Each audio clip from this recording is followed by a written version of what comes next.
Hey, how are you? There we go. How are you? I'm back. I'm Katie Couts, aka Mama Couts, and I feel like I didn't reintroduce myself last time, so you might have come on here and been like, who the heck is this? Why is she sharing videos? It's been on my heart a little bit, and I wanted to share really quick. Sorry, I've got to see this because I want to make sure the camera is not messed up and you can see me. Good.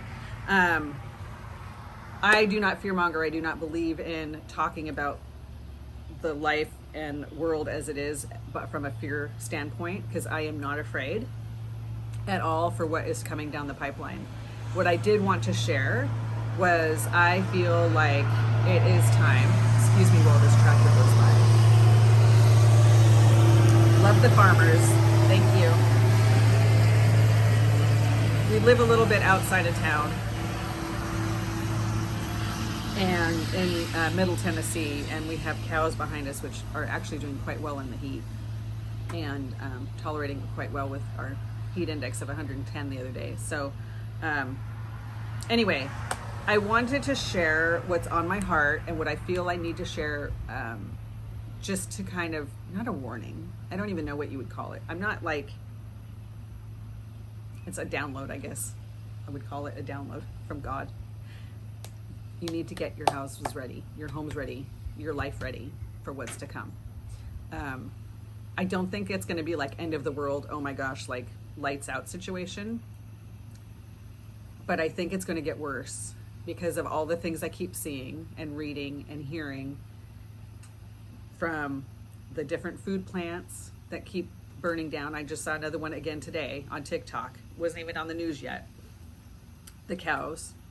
The flooding in Montana, like I know that's gonna probably not affect our food, but it's definitely a sign for me. There's just so much catastrophic stuff going on in the world, and with our country specifically, the diesel prices are gonna domino effect into the cost of food for these cows. And I talked about this on the other video, but I'm just feeling like I really need to put it out there. If you haven't already started putting food up, you need to do that now. Do not underestimate the value of skills when it comes to gardening, dehydrating your food, preserving your food with canning, that sort of thing. So it's not too late to learn those things. YouTube it. I don't have any videos on any of that. If you need me to do that, let me know. But there's a ton of people out there that teach you those skills on how to can and dehydrate and freeze dry and all of that. We finally bit the bullet and invested a little bit of money on a generator. I got a Jackery because Costco had a really good two Jackery deal, a big one and a little one, and 2 panels, and those are solar, so I don't need to worry about stockpiling gas and propane, because for me, living where we live and where there's tornadoes, if a tornado went through our town and there was no gas, I'm out the option to even run my generator because I can't get a hold of any gas. And so that's why we chose to go with solar. Plus it's quiet and it'll run my fridge and my freezer and plug in our phones and things. So I just needed to come on here and be like, if you go to Aldi, you go to Walmart, grab a couple extra cans of food, a couple extra whatevers, get some sugar, flour. Don't buy a bunch of stuff your family won't eat because it's not going to help you. You know, when you're already having to eat stuff because of the situation and the stress of the world, and then you're eating food that you don't really care for because it was on sale or it seemed like a good thing at the time. Don't do that. I can say probably from experience that would be why you would not want to do that. Yeah. And I don't want to fearmonger because I'm not scared. I'm ready for it, but I've also been doing this since like 2013, I think. And we have a lot of supplies. I'll just say that.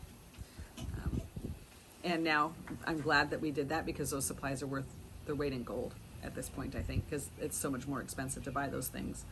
So anyway, don't want to fearmonger. I just want to kind of put a little bit of a warning because I've had this like, tell the people, you need to tell the people.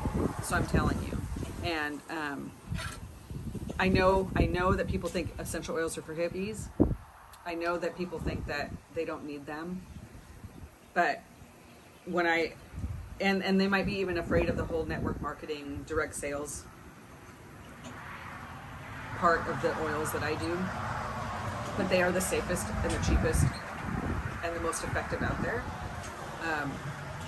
And I say that with complete honesty. Like, I'm not just trying to sell you. I'm just saying I wish everybody had oils, because if you don't have a way to get to the doctor, or you don't, I mean, it's way easier to stockpile 10 oils on to have for the emergency than it is to buy all the Tylenol and all of the other. It's just the shelf life is good. I don't know. I don't know. I personally would prefer to have something more natural, even in a shit hit the fan situation, than rack my body with ibuprofen and Tylenol and all of that. So, and I don't just tell you to do that and then leave you on your own. I help educate you on how to use them too. So that would be one of the skills that you could have, and it could be used for bartering. I plan on using my skills and my oils as a bartering option. You need this for your child's earache.